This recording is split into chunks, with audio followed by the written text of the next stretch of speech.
Good morning. Today's topic is third law of thermodynamics.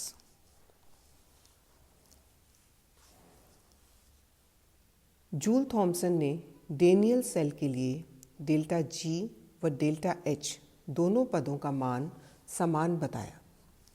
इसी क्रम में बर्थलोट के अनुसार जब अभिक्रिया से ऊष्मा निकलती है तो तंत्र की मुक्त ऊर्जा में कमी होती है। इन्होंने डेल्टा जी और डेल्टा एच में मात्रात्मक संबंध बताया जो कि साधारण ताप पर संघनित्र तंत्र के लिए सही है। उसके पश्चात गिब्स हेल्महोल्ट्ज़ इक्वेशन देखी आपने, जिसमें गिब्स हेल्महोल्ट्ज़ ने स्थिर दाब पर डेल्टा जी और डेल्टा एच में मात्रात्मक क्वालिटेटिव रिलेशन डिटेक्ट किया, वो आप पढ़ चुके हैं। उसी क्रम में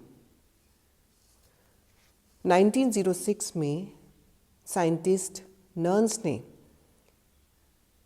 किसी भी तंत्र में ताप में हुई कमी के साथ एंट्रोपी चेंजेस डेल्टा एच और free energy change delta G में परिवर्तन के बारे में डिटेल्ड स्टडी की थी। उसी के रिजल्ट को हम नर्न्स हीट थ्योरम के नाम से जानते हैं।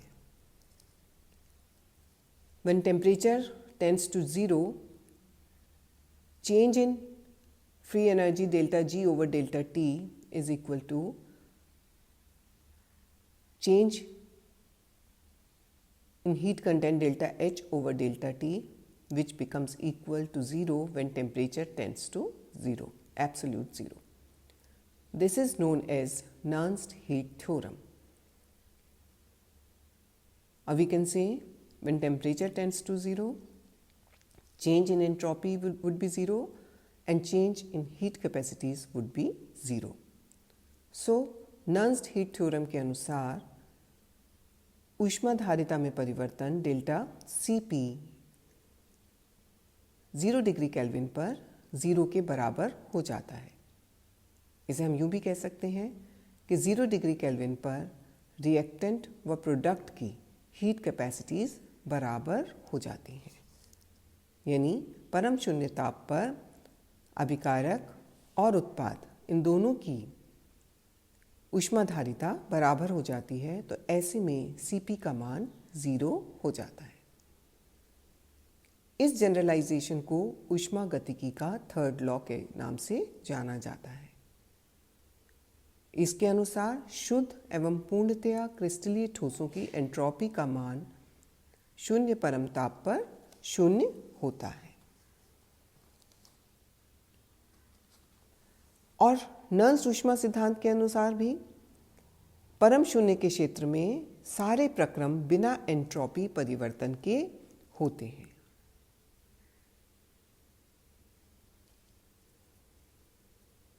चूँकि हम जानते हैं कि हर पदार्थ में एक निश्चित धनात्मक एंट्रोपी होती है, परंतु परम शून्य ताप पर एंट्रोपी शून्य हो जाती है।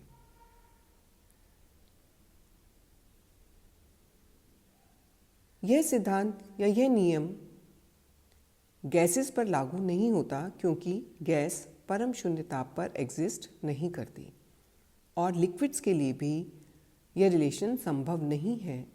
अतः यह ठोस के लिए S0 का मान शून्य होता है। इसके दो क्लैरिफिकेशंस और हैं। चूंकि सिस्टम में इस समय कोई ऊष्मा नहीं होती और दूसरा सिस्टम के सभी एटम्स व मॉलिक्यूल अपने निम्नतम ऊर्जा स्तर पर होते हैं।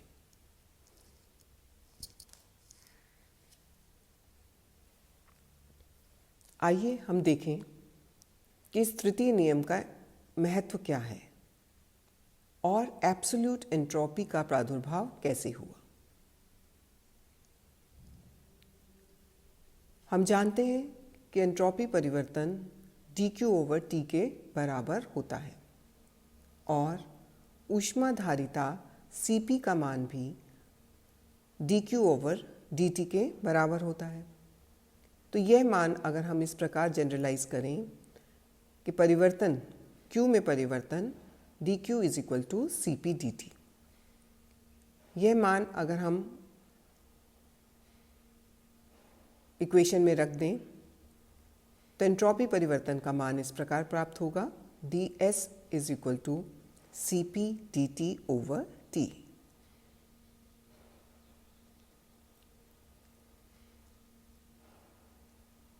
और अगर हम एब्सोल्यूट ज़ीरो से किसी भी ताप पर हुए एंट्रोपी परिवर्तन को देखें, which is given as when entropy was 0 and entropy reaches to S, then ds would be equal to temperature range 0 to T Cp dt over T।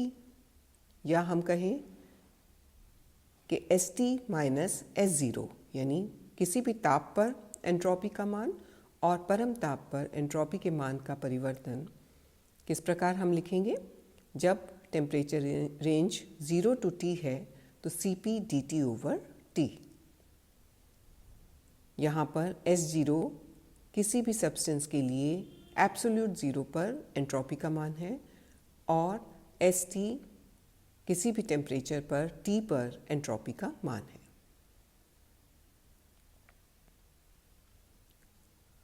तो तृतीय नियम के अनुसार, थर्मोडायनामिक्स के थर्ड लॉ के अनुसार, परम शून्य ताप पर एंट्रोपी का मान 0 होता है, तो उसे लेते हुए St would be equal to Cp dt over T, क्योंकि when temperature is 0, S0 would be equal to 0। या हम इसको और सिंप्लीफाई करें तो temperature ranges between 0 to T Cp d log T। यहाँ St ठोस की परम निरपेक्ष एंट्रोपी कहलाती है, जो हमेशा धनात्मक होती है। यहाँ St तृतीय नियम एंट्रोपी भी कहलाती है, इसे हम थर्ड लॉ एंट्रोपी भी कहते हैं। इसके अनुसार शुद्ध एवं पूर्णतया क्रिस्टलीय ठोसों की एंट्रोपी का मान शून्य परम ताप पर शून्य होता है। थर्ड लॉ फर्स्ट और सेकंड लॉ के अनुसार किसी नए कॉन्सेप्ट को जन्म नहीं देता, बल्कि यह एंट्रोपी के मान की सीमा को निर्धारित करता है। अगर हम Cp और टेम्परेचर के बीच में ग्राफ खींचें या Cp और log T के बीच में ग्राफ खींचें तो ग्राफ चित्रानुसार प्राप्त होता है, जिससे पता लगता है कि एंट्रोपी में इवैल्यूएशन का मान ज्ञात करने के लिए हमें भिन्न भिन्न ताप पर हीट कैपेसिटीज़ का मान ज्ञात होना चाहिए। और यहाँ पर दिक्कत आती है कि बहुत लो टेम्परेचर पर हीट कैपेसिटीज़ का मान ज्ञात करना मुश्किल हो जाता है, तो वहाँ हम एक्स्ट्रापोलेट करके इसका मान कर्व के अकॉर्डिंग ज्ञात कर सकते हैं, जैसा कि हमने सेकंड ग्राफ के अंदर उसको एक्स्ट्रापोलेट करके लो टेम्परेचर तक उसका मान ज्ञात किया गया है।